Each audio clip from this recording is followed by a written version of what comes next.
दोस्तों, आपका स्वागत है हमारे चैनल मन की विजय में। दोस्तों, कहानी की इस श्रृंखला में आपके साथ आज हम आपको पक्का पहलवान की कहानी सुनाएंगे और देखेंगे किस्मत का खेल भगवान कैसे रचते हैं। तो कहानी शुरू करते हैं।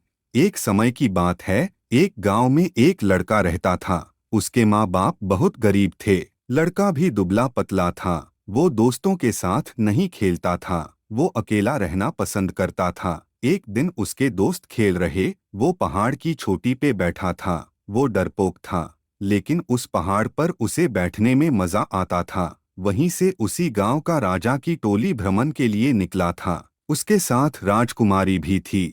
लड़के की उम्र उस राजकुमारी जितनी थी।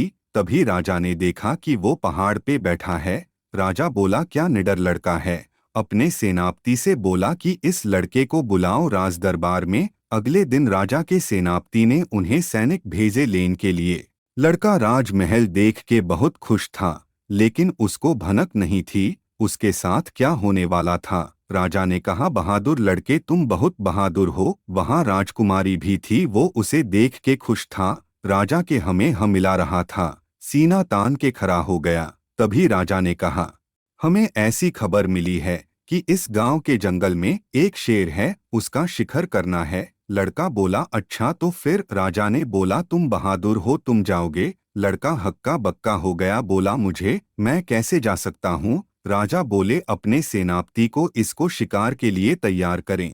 लड़का तो काफी डरपोक था, इसे ये भी नहीं पता था शिकार कैसे करते हैं। अब वो सोचा कि कैसे बचा जाए इस संकट से। इसलिए उसने सेनापति से बोला, भाला 20 किलो का बनाओ हमारे लिए। उसे ये ज्ञान ना था, भाला बहुत भारी होगा। उधर ये खबर सुनकर राजा बोला, इतना भारी भाला, ये तो पक्का पहलवान है। जब लड़के ने उठाया भाला तो उसकी हालत खराब हो गई। मन में ही सोच रहा था, ये क्या कर दिया मैंने। जैसे तैसे वो भाला उठाकर तैयार हुआ जाने के लिए, लेकिन अंदर से काफी डरा हुआ था।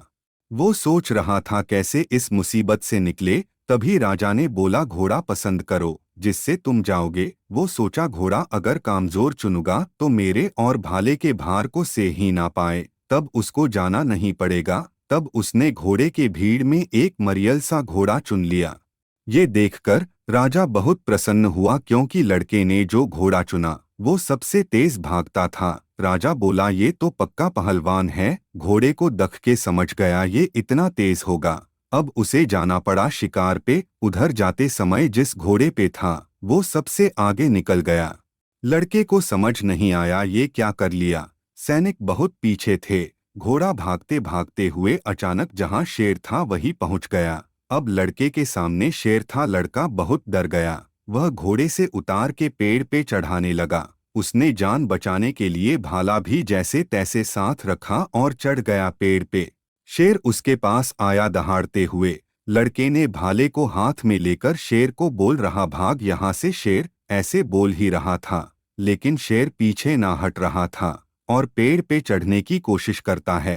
तभी अचानक लड़का शेर को भागने की कोशिश कर ही रहा था।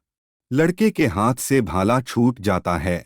भाला इतना भारी था कि शेर की मुंह में घुस जाता है और शेर मर जाता है। तभी सैनिक वहां आ जाते हैं और फिर सब लड़के की तारीफ करते हैं। अकेले मार दिया शेर को, ये तो पक्का पहलवान है। उधर राजा को भी ये बात पता चलती है। वो बोलता है, मेरी आंखें धोखा नहीं खा सकती, ये बहुत बहादुर निकला। उधर लड़का सोच रहा, ये सब मुझे पहलवान समझ रहे हैं। तभी राजा घोषणा कर देता है, इससे अच्छा और बहादुर लड़का कहीं नहीं मिलेगा। वो राजकुमारी की शादी की बात बोलता है उस लड़के के साथ। ये सुन के लड़का बहुत परेशान होता है। साथ में राजा का कोई बेटा नहीं था, इसलिए राजा के बाद वो ही राजा भी बनेगा। ये सुन के लड़के के घर वाले कहते हैं, ये कैसे हुआ। अब लड़का राजकुमारी से शादी कर लेता है और सुखी जीवन जीता है। इस कहानी से ये सीख मिली, किस्मत का खेल बहुत निराला होता था। कभी कभी मंजिल तुरंत मिल जाती है, कभी कभी थोड़ा समय लगता था, लेकिन सफलता जरूर मिलती है। आपको ये कहानी कैसी लगी, पक्का पहलवान हमें कमेंट में जरूर बताएं। कहानी को अंत तक देखने के लिए आपका धन्यवाद।